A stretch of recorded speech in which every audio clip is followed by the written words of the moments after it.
بسم اللہ الرحمن الرحیم۔ السلام علیکم۔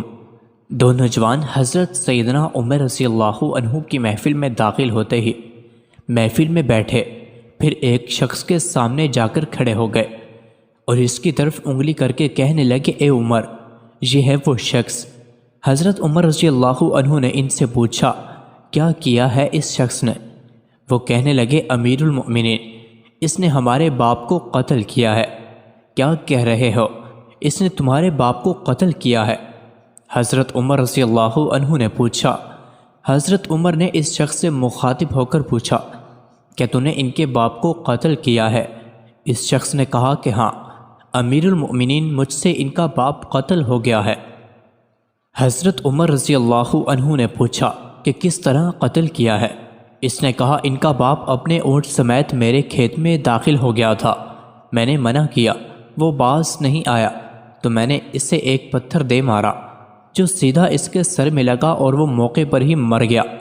حضرت عمر رضی اللہ عنہ نے کہا، پھر تو قصاص دینا پڑے گا، موت ہے، اس کی سزا فیصلہ لگنے کی ضرورت نہیں، اور فیصلہ بھی ایسا اٹل کہ جس پر کسی بحث و مباحثے کی بھی گنجائش نہیں۔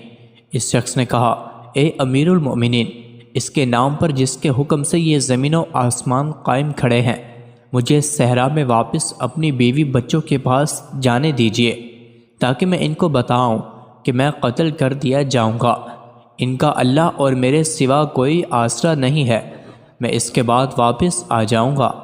حضرت عمر رضی اللہ عنہ کہتے ہیں کہ کون تیری ضمانت دے گا کہ تو صحرا میں جا کر واپس بھی آ جائے گا؟ مجمع پر ایک خاموشی چھا گئی، کوئی بھی ایسا نہیں تھا جو اس کا نام تک بھی جانتا ہو۔ اس کے قبیلے، خیمے، جکھر وغیرہ کے بارے میں جاننے کا معاملہ تو بات کی بات تھی، چنانچہ ضمانت دینے والا کوئی نہ تھا، کیونکہ یہ 10 درہم کی ادھار یا زمین کے ٹکڑے یا کسی اونٹ کے سودے کی ضمانت کا معاملہ نہیں تھا، جہاں ایک گردن کی ضمانت دینے کی بات ہے، جیسے تلوار سے اڑا دیا جانا تھا۔ اور کوئی بھی ایسا نہیں تھا جو اللہ کی شریعت کی تنقید کے معاملے پر حضرت عمر رضی اللہ عنہ سے اعتراض کرے یا پھر اس شخص کی سفارش کے لیے ہی کھڑا ہو جائے۔ محفل میں موجود صحابہ کرام پر ایک خاموشی سی چھا گئی تھی۔ اس صورتحال سے خود حضرت عمر رضی اللہ عنہ بھی متاثر ہوئے، کیونکہ اس شخص کی حالت نے سب کو ہی حیرت میں ڈال کر رکھ دیا تھا کہ کیا اس شخص کو واقعی قصاص کے طور پر قتل کر دیا جائے اور اس کے بچے بھوکے مرنے کے لیے چھوڑ دیا جائے، یا پھر اس کو بغیر ضمانتی کے واپس جانے دیا جائے؟ اگر واپس نہ آیا تو مقتول کا خون رائگا جائے گا۔ خود حضرت عمر رضی اللہ عنہ سر جھکائے افسردہ بیٹھے تھے۔ اس صورت حال پر سر اٹھا کر التجا بھری نظروں سے نوجوان کی طرف دیکھا اور فرمایا، معاف کر دو اس شخص کو۔ نہیں امیر المؤمنین، جو ہمارے باپ کو قتل کرے اس کو چھوڑ دیں، یہ تو ہو ہی نہیں سکتا۔ نوجوان نے اپنا آخری فیصلہ بغیر کسی جھجک کے سنا دیا۔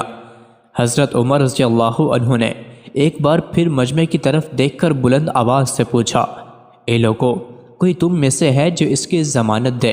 چنانچہ حضرت ابو ذر غفاری رضی اللہ عنہ اپنے زہد و صدق سے بھرپور بڑھاپے کے ساتھ کھڑے ہو کر کہنے لگے، میں ضمانت دیتا ہوں اس شخص کی۔ حضرت سیدنا عمر رضی اللہ عنہ نے کہا، ابو ذر، اس نے قتل کیا ہے، چاہے قتل ہی کیوں نہ کیا ہو۔ حضرت ابو ذر غفاری رضی اللہ عنہ نے اپنا اٹل فیصلہ سنا دیا۔ حضرت عمر رضی اللہ عنہ نے کہا، جانتے ہو اسے؟ حضرت ابو ذر نے فرمایا، نہیں جانتا۔ حضرت عمر رضی اللہ عنہ نے کہا، تو پھر کس طرح ضمانت دے رہے ہو؟ ابو ذر نے فرمایا، میں اس کے چہرے پر مومنوں کی صفات دیکھی ہیں اور مجھے ایسا لگتا ہے یہ جھوٹ نہیں بول رہا، انشاءاللہ یہ لوٹ کر واپس آ جائے گا۔ حضرت نے پھر فرمایا، ابو ذر دیکھ لو، اگر یہ 3 دن میں لوٹ کر نہ آیا تو مجھے تیری جدائی کا صدمہ دیکھنا پڑے گا۔ امیر المؤمنین، پھر اللہ مالک ہے۔ ابو ذر نے اپنے فیصلے پر ڈٹے ہوئے جواب دیا۔ چنانچہ وہ شخص حضرت عمر رضی اللہ عنہ سے 3 دن کی مہلت پا کر رخصت ہو گیا۔ کچھ ضروری تیاریوں کے لیے بیوی بچوں کو الوداع کہتے اور اپنے بعد ان کے لیے کوئی راہ دیکھنے کے لیے چنانچہ 3 راتوں کے بعد عصر کے وقت شہر میں الصلاۃ جامعہ کی منادی بھر گئی۔ نوجوان اپنے باپ کا قصاص لینے کے لیے بے چین اور لوگوں کا مجمع اللہ کی شریعت تنفیذ دیکھنے کے لیے جمع ہو گیا۔ حضرت ابو ذر بھی تشریف لائے اور آ کر حضرت عمر رضی اللہ عنہ کے سامنے بیٹھ گئے۔ حضرت عمر نے سوال کیا، کدھر ہے وہ آدمی؟ مجھے کوئی پتہ نہیں ہے یا امیر المومنین۔ حضرت ابو ذر نے مختصر جواب دیا اور آسمان کی طرف دیکھا، جدھر سورج ڈوبنے کی جلدی میں معمول سے زیادہ تیزی کے ساتھ جاتا دکھائی دے رہا تھا۔ محفل میں ہوکا عالم تھا، اللہ کے سوا کوئی نہیں جانتا کہ آج کیا ہونے جا رہا ہے۔ قاتل نہیں آتا تو ضامن کی گردن جاتی نظر آ رہی تھی۔ مغرب سے چند لمحے پہلے وہ شخص آ گیا۔ اس شخص کو دیکھتے ہی حضرت عمر رضی اللہ عنہ بے ساختہ اللہ اکبر کی صدا لگائی، ساتھ ہی مجمع نے بھی اللہ اکبر کا نعرہ لگایا۔ پھر حضرت عمر رضی اللہ عنہ نے اس شخص سے مخاطب ہو کر کہا، اے شخص، اگر تو لوٹ کر بھی نہ آتا تو ہم نے تیرا کیا کر لینا تھا؟ نہ ہی تو کوئی تیرا گھر جانتا تھا اور نہ ہی کوئی تیرا پتہ جانتا تھا۔